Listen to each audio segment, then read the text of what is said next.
ಸ್ನೇಹಿತರೆ, ವಿಟಚ್ಗೆ ಸ್ವಾಗತ ಸುಸ್ವಾಗತ. ಮಾಹಿತಿ ಹಾಗೂ ಮನೋರಂಜನೆಗಾಗಿ ವಿಟಚ್ನ ಸಬ್ಸ್ಕ್ರೈಬ್ ಮಾಡೋದನ್ನ ಮರೆಯದಿರಿ. ಸ್ನೇಹಿತರೆ, ಯಾವಾಗಲೂ ಒಳ್ಳೆಯ ಮಾತುಗಳನ್ನು ಆಡಬೇಕು. ಅಪ್ಪಿತಪ್ಪಿ ಅಪಶಕುನದ ಮಾತುಗಳನ್ನು ಆಡಿದರೆ ಅಶ್ವಿನಿ ದೇವತೆಗಳು ಅದೇ ರೀತಿ ಆಗುವಂತೆ ಅಸ್ತು ಎನ್ನುತ್ತಾರೆ ಎಂದು ಹಿರಿಯರು ಆಗಾಗ್ಗೆ ಹೇಳುವ ಮಾತುಗಳನ್ನು ನಾವು ಕೇಳಿರುತ್ತೇವೆ. ಹಾಗಾದರೆ ಯಾರು ಈ ಅಶ್ವಿನಿ ದೇವತೆಗಳು? ಈ ವಿಡಿಯೋದಲ್ಲಿ ತಿಳ್ಕೊಳ್ಳೋಣ ಬನ್ನಿ. ಅಶ್ವಿನಿ ಕುಮಾರರು ವೈದ್ಯ ದೇವತೆಗಳು. ಋಗ್ವೇದದಲ್ಲಿ ದೈವಿಕ ಅವಳಿ ಕುದುರೆ ಸವಾರರು, ಮೋಡಗಳ ದೇವತೆಗಳು. ಇವರು ಸೂರ್ಯೋದಯ ಮತ್ತು ಸೂರ್ಯಾಸ್ತದ ಹೊಳಪನ್ನು ಸಂಕೇತಿಸುತ್ತಾರೆ. ಸೂರ್ಯೋದಯಕ್ಕೆ ಮುಂಚೆ ಆಕಾಶದಲ್ಲಿ ಸುವರ್ಣ ರಥದಲ್ಲಿ ಕಾಣಿಸಿಕೊಳ್ಳುತ್ತಾರೆ ಮತ್ತು ಮನುಷ್ಯರಿಗೆ ಸಂಪತ್ತನ್ನು ದಯಪಾಲಿಸುತ್ತಾರೆ, ಅನಾರೋಗ್ಯವನ್ನು ದೂರ ಮಾಡುತ್ತಾರೆ. ಇವರ ಕೆಲಸವೇನೆಂದರೆ ಯಾವಾಗಲೂ ತಥಾಸ್ತು ಅಸ್ತು ಎಂದು ಹೇಳುವುದು. ಹೆಚ್ಚಾಗಿ ಹೋಮ ಹವನ ನಡೆಯುವಂತಹ ಸ್ಥಳಗಳಲ್ಲಿ ಇವರು ಇರುತ್ತಾರೆ. ಅಶ್ವಿನಿ ಕುಮಾರರು ಮುಸ್ಸಂಜೆ ವೇಳೆಯಲ್ಲಿ ಭೂಲೋಕ ಸಂಚಾರವನ್ನು ಮಾಡುತ್ತಾರೆ.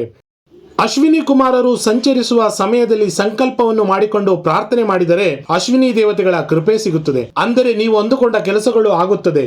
ಅಶ್ವಿನಿ ದೇವತೆಗಳು ಸೂರ್ಯ ಭಗವಾನ್ ಮತ್ತು ಸಂಧ್ಯಾದೇವಿಗೆ ಜನಿಸಿದ ಅವಳಿ ಮಕ್ಕಳೇ ಅಶ್ವಿನಿ ಕುಮಾರರು. ಮಾನವನ ಶರೀರ ಮತ್ತು ಕುದುರೆಯ ಮುಖವನ್ನು ಹೊಂದಿರುವವರೇ ಅಶ್ವಿನಿ ಕುಮಾರರು. ಹಾಗಾದರೆ ಅಶ್ವಿನಿ ಕುಮಾರರಿಗೆ ಕುದುರೆ ಮುಖ ಹೇಗೆ ಬಂತು ಎಂಬುದನ್ನು ತಿಳಿಯೋಣ.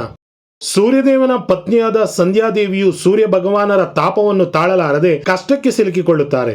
ಇನ್ನು ಸೂರ್ಯ ಭಗವಂತನು ತನ್ನ ತಾಪವನ್ನು ಕಡಿಮೆ ಮಾಡಿಕೊಳ್ಳಲು ಪ್ರಯತ್ನಿಸಿದರೆ ಜಗತ್ತಿನಲ್ಲಿರುವ ಎಲ್ಲಾ ಜೀವರಾಶಿಗಳಿಗೆ ಅಪಾರ ಕಷ್ಟಗಳು ಉಂಟಾಗುತ್ತವೆ ಎಂದು ಯೋಚಿಸಿ ಸಂಧ್ಯಾದೇವಿಯು ಹಿಮಾಲಯ ಪರ್ವತದತ್ತ ಸ್ವಲ್ಪ ವಿಶ್ರಾಂತಿ ವಿರಾಮಕ್ಕಾಗಿ ಹೋಗುತ್ತಾರೆ.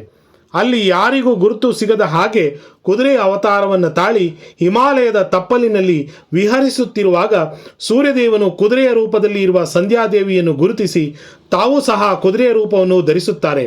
ಹಾಗೆಯೇ ಅಶ್ವಗಳ ಅವತಾರದಲ್ಲಿ ಆದ ಅವರಿಬ್ಬರ ಮಿಲನದ ಸಂಕೇತವಾಗಿ ಜನಿಸಿದವರೇ ಅಶ್ವಿನಿ ಕುಮಾರರು. ಅಶ್ವಿನಿ ಕುಮಾರರು ದೇವವೈದ್ಯರು. ಒಮ್ಮೆ ಚೈವನ ಮಹರ್ಷಿ ಎಂಬ ಋಷಿಗಳಿಬ್ಬರು ಇರುತ್ತಾರೆ. ಅವರಿಗೆ ಅಶ್ವಿನಿ ಕುಮಾರರು ತಾರುಣ್ಯವನ್ನು ನೀಡುತ್ತಾರೆ. ಅದರೊಂದಿಗೆ ಜಗತ್ತೇ ಬೆರಗಾಗುವಂತಹ ಸೌಂದರ್ಯವನ್ನು ನೀಡುತ್ತಾರೆ. ಇದರಿಂದ ಚೈವನ ಮಹರ್ಷಿಗಳು ಸಂತೋಷ ವ್ಯಕ್ತಪಡಿಸುತ್ತಾರೆ. ಯಾವುದಾದರೂ ಒಂದು ರೀತಿಯಲ್ಲಿ ಅವರು ಮಾಡಿರುವ ಉಪಕಾರಕ್ಕೆ ತಕ್ಕಂತೆ ಪ್ರತ್ಯುಪಕಾರ ಮಾಡಬೇಕೆಂದು ಕಾಯುತ್ತಾರೆ. ಇದೇ ವೇಳೆಗೆ ಶ್ರೇಯಾರ್ಥಿ ಎಂಬ ಮಹಾರಾಜನು ದೊಡ್ಡ ಯಾಗವನ್ನು ಆರೋಪಿಸುತ್ತಾನೆ. ಸಾಮಾನ್ಯವಾಗಿ ಬ್ರಹ್ಮ ವಿಷ್ಣು ಮಹೇಶ್ವರರಿಗೆ ನೀಡುವ ಹವಿಸ್ಸಿನ ಒಂದು ಭಾಗವನ್ನು ಅಶ್ವಿನಿ ಕುಮಾರರಿಗೆ ನೀಡುವಂತೆ ಮಾಡುತ್ತಾರೆ. ಇವರು ನಂತರದ ದಿನಗಳಲ್ಲಿ ಪಾಂಡುವಿನ ಪತ್ನಿಯಾದ ಮಾದ್ರಿಯ ಗರ್ಭದಲ್ಲಿ ಜನ್ಮ ತಾಳುತ್ತಾರೆ. ಅವರೇ ನಕುಲ ಸಹದೇವರು. ಉಪಮನ್ಯು ಎಂಬ ಋಷಿ ಇರುತ್ತಾನೆ. ಅವನು ಒಮ್ಮೆ ತಿಳಿಯದಂತೆ ಎಕ್ಕದ ಎಲೆಯನ್ನು ತಿಂದು ಬಿಡುತ್ತಾನೆ. ಆ ಕ್ಷಣದಲ್ಲಿ ಅವನ ಎರಡೂ ಕಣ್ಣುಗಳು ಕಾಣದಂತಾಗುತ್ತದೆ. ಆತನ ಗುರುವಾದ ದೌಮ್ಯನ ಆದೇಶದಂತೆ ಅಶ್ವಿನಿ ಕುಮಾರನ್ನು ಕುರಿತು ಪ್ರಾರ್ಥನೆ ಮಾಡುತ್ತಾರೆ. ಆಗ ಆ ಋಷಿಗೆ ದೃಷ್ಟಿ ಮರಳಿ ಬರುತ್ತದೆ. ಅಶ್ವಿನಿ ದೇವತೆಗಳು ದೇವತೆಗಳ ವೈದ್ಯರಾದ ಇವರು ಆಯುರ್ವೇದಕ್ಕೂ ಮೂಲ ಎಂದು ಹೇಳಲಾಗಿದೆ. ಇವರು ಸೂರ್ಯನ ಮಕ್ಕಳಾದ್ದರಿಂದ ಅತಿ ಸುಂದರರಾಗಿದ್ದರು. ಮತ್ತೊಂದು ವಿಚಾರವೆಂದರೆ ಇವರು ಬೇರೆ ಬೇರೆ ಆಗದೆ ಸದಾಕಾಲ ಒಂದಾಗಿಯೇ ಇರುತ್ತಿದ್ದರು. ಬಹುತೇಕ ಸಮಯದಲ್ಲಿ ಇವರು ದೇವಲೋಕದಲ್ಲಿ ಇರುತ್ತಿದ್ದರು. ಆದರೆ ಕೆಲವೊಮ್ಮೆ ಭೂಲೋಕಕ್ಕೆ ಬಂದು ಗಿರಿಗಳಲ್ಲಿ ಮತ್ತು ಗುಹೆಗಳಲ್ಲಿ ವಾಸಿಸುತ್ತಿದ್ದರು. ಇದರಿಂದ ಭೂಲೋಕದಲ್ಲಿ ಉತ್ತಮ ಮಳೆ ಬರುತ್ತಿತ್ತು. ಹಲವೊಮ್ಮೆ ನೇಗಿಲನ್ನು ಹಿಡಿದು ತಾವಾಗಿಯೇ ಭೂ ಇಳುವಳಿ ಮಾಡುತ್ತಾರೆ. ಆಗ ಭೂಲೋಕದಲ್ಲಿ ಸತ್ವಪೂರ್ಣ ಆರೋಗ್ಯವು ದೊರೆಯುತ್ತದೆ. ಪ್ರತ್ಯಕ್ಷವಾಗಿ ಕೆಲವೊಮ್ಮೆ ಪರೋಕ್ಷವಾಗಿ ಭೂಲೋಕದ ಜನಸಾಮಾನ್ಯರಿಗೆ ಅಶ್ವಿನಿ ದೇವತೆಗಳು ಸಹಾಯ ಮಾಡುತ್ತಾರೆ ಎಂದು ನಂಬಲಾಗಿದೆ. ದೇವತೆಗಳಲ್ಲಿ ಅಶ್ವಿನಿ ಕುಮಾರರೇ ಅತಿ ಚಿಕ್ಕವರು. ಇವರ ಬಳಿ ಸುವರ್ಣಯುತ ರಥವಿದೆ. ಕೆಲವೊಮ್ಮೆ ರಥಕ್ಕೆ ಹಂಸಗಳನ್ನು ಬಳಸುತ್ತಿದ್ದರು. ಕೆಲವು ಬಾರಿ ಗರುಡನನ್ನು ತಮ್ಮ ರಥವನ್ನು ಎಳೆಯಲು ಬಳಸುತ್ತಿದ್ದರು. ಇನ್ನು ಕೆಲವು ಬಾರಿ ಕತ್ತೆಗಳನ್ನು ಬಳಸುತ್ತಿದ್ದರು. ಈ ರೀತಿ ಸಮಯವನ್ನು ಆಧರಿಸಿ ಜನಸಾಮಾನ್ಯರ ಅಗತ್ಯಕ್ಕೆ ತಕ್ಕಂತೆ ಅನುಕೂಲವಾಗುವಂತೆ ತಮ್ಮ ರೀತಿ ನೀತಿಯನ್ನು ಬದಲಿಸಿಕೊಳ್ಳುತ್ತಿದ್ದರು. ತಮ್ಮನ್ನು ನಂಬುವವರನ್ನು ಸರಿದಾರಿಯಲ್ಲಿ ನಡೆಸುವುದಕ್ಕೆ ಇವರು ತಮ್ಮ ಶಕ್ತಿಯನ್ನು ಬಳಸುತ್ತಿದ್ದರು. ವಿಮದ ಎಂಬ ಋಷಿಯ ಮೇಲೆ ಅಶ್ವಿನಿ ಕುಮಾರರಿಗೆ ಅತಿ ಹೆಚ್ಚಿನ ಪ್ರೀತಿ ಇತ್ತು, ವಿಶ್ವಾಸವಿತ್ತು. ಇದೇ ರೀತಿ ಮೋದು ಎಂಬ ರಾಜನ ಮೇಲೆಯೂ ವಿಶೇಷವಾದಂತಹ ಪ್ರೀತಿ ಇತ್ತು. ದುರಾದೃಷ್ಟದಿಂದ ಇವನು ಪ್ರತಿಯೊಂದು ಯುದ್ಧದಲ್ಲಿಯೂ ಸೋತು ಹೋಗುತ್ತಿದ್ದನು. ಅವನು ಗೆಲ್ಲಲೆಂದೇ ಅಶ್ವಿನಿ ಕುಮಾರರು ಬಿಳಿ ಬಣ್ಣದ 3 ಕುದುರೆಗಳನ್ನು ಉಡುಗೊರೆಯಾಗಿ ನೀಡುತ್ತಾರೆ.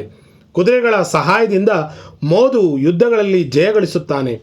ಅಶ್ವಿನಿ ಕುಮಾರರು ಕೇವಲ ಒಳ್ಳೆಯ ಮಾತು ಸನ್ನಡತೆಯನ್ನು ನಿರೀಕ್ಷಿಸುತ್ತಾರೆ. ಆದ್ದರಿಂದ ಇಂದಿಗೂ ನಾವು ಅವರಲ್ಲಿ ನಂಬಿಕೆ ಇಟ್ಟು ಸ್ಮರಿಸಿದಲ್ಲಿ ನಮಗೆ ಶುಭ ಫಲಗಳು ದೊರೆಯುತ್ತವೆ ಎಂದು ನಂಬಲಾಗಿದೆ. ತುಂಬ ಶಕ್ತಿಯುತವಾದ ದೇವತೆಗಳು ಅಂದರೆ ಅವರು ಅಶ್ವಿನಿ ಕುಮಾರರು. ಅಶ್ವಿನಿ ದೇವತೆಗಳ ಅನುಗ್ರಹದಿಂದ ಅಂದುಕೊಂಡ ಕೆಲಸಗಳು ನೆರವೇರುತ್ತದೆ.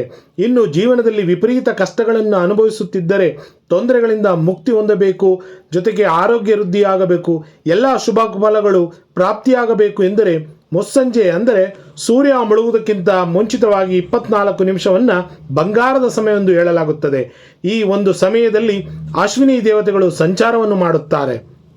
ಈ ಸಮಯದಲ್ಲಿ ಅಶ್ವಿನಿ ದೇವತೆಗಳಿಗೆ ಭಕ್ತಿಯಿಂದ ನಮಸ್ಕರಿಸಿದರೆ ನಮ್ಮ ಎಲ್ಲ ಕೋರಿಕೆಗಳು ನೆರವೇರುತ್ತವೆ ಎಂಬ ನಂಬಿಕೆಯೂ ಕೂಡ ಇದೆ. ಸ್ನೇಹಿತರೆ, ಸನಾತನ ಧರ್ಮದ ಆಚರಣೆಗಳು, ಸಂಪ್ರದಾಯಗಳು ಇಂದು ನೆನ್ನೆಯದಲ್ಲ. ಸಾವಿರಾರು ವರ್ಷಗಳ ಹಿನ್ನೆಲೆಯೊಂದಿಗೆ ವೈಜ್ಞಾನಿಕ ಕಾರಣಗಳನ್ನು ಬೆಸೆಯಲಾಗಿದೆ. ಸ್ನೇಹಿತರೆ, ಅಸ್ತು ದೇವತೆಗಳಾದ ಅಶ್ವಿನಿ ಕುಮಾರ್ ಬಗ್ಗೆ ಈ ವಿಡಿಯೋದಲ್ಲಿ ತಿಳಿಸ್ಕೊಂಡಿದ್ದೀನಿ. ಮುಂದಿನ ವಿಡಿಯೋದೊಂದಿಗೆ ಮತ್ತೊಮ್ಮೆ ನಿಮ್ಮನ್ನು ಭೇಟಿಯಾಗುತ್ತೇನೆ. ಅಲ್ಲಿವರೆಗೂ ವಿ ಟಚ್ ಅನ್ನು ಲೈಕ್ ಮಾಡಿ, ಶೇರ್ ಮಾಡಿ, ಸಬ್ಸ್ಕ್ರೈಬ್ ಮಾಡಿ. ಧನ್ಯವಾದಗಳು.